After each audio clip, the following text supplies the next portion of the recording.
Hey folks, Gary here. Happy Wednesday morning to you. I hope your day is starting off really, really well. I hope you're having a fantastic day. What a great day to be alive. We've been talking about remaining in the presence of God, lingering in the presence of God.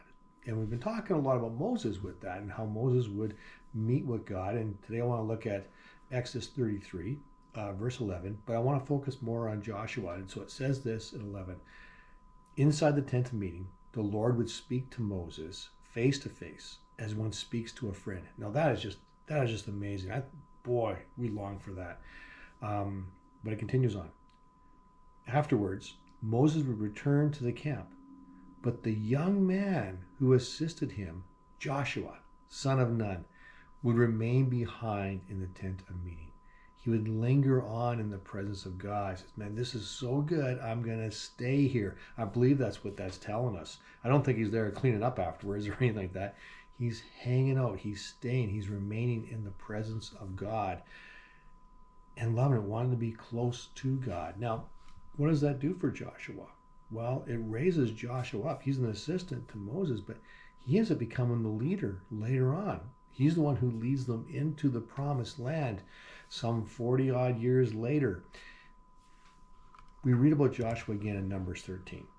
And in number 13, this is the first time they go into the land. And of course, you know the story. They send 12 spies in and they come back. The spies come back from the promised land. They say, it is amazing. It is so good. It's everything that we've ever heard of. It is so fantastic. But the people there are too big. They'll kill us. Like they'll destroy us. We can't go in there. They'll end us. Like we will lose our lives. We will lose our children. We'll lose our wives. We'll lose everything if we go in there. That's what the 10 say. But two others say no. They say, no, let's go in. Let's go in. Are you kidding me? It's right here in front of us. The promised land is right here in front of us. It's everything God promised to us. We can trust him. One of them is Caleb and one of them is Joshua. And Caleb says in verse 30, but Caleb tried to quiet the people as they stood before Moses. Let's go at once and take the land, he said. We can certainly conquer it. He knows the promise God has made. And Joshua is echoing that. Joshua is standing up as well. How can they have this faith? Well, I'm going to say for Joshua, he has this faith in what God can do because of the time he spends with God.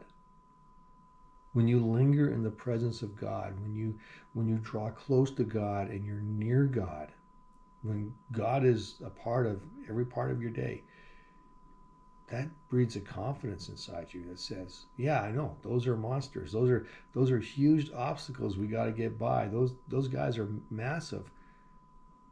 But if God promised it, then God promised it. And you can trust in that promise because God's so much bigger and so much more powerful.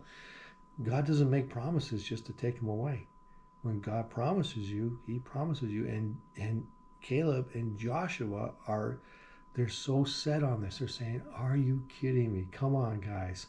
It's right here. Let's just walk in and do it. And I pray that's the same thing. I pray that's the same attitude we have towards the things that God places in front of us. When we walk close with him, that we would know that when God leads us, he goes with us and he will care for us and he will cover us because he's so, so good. So that's the message for today. Trust God. How do you trust God? You trust God by getting to know him. And you get to know him by spending time with him, lingering in his presence. There you go. Well, have a fantastic Wednesday. Thank you for watching, and we'll catch you later.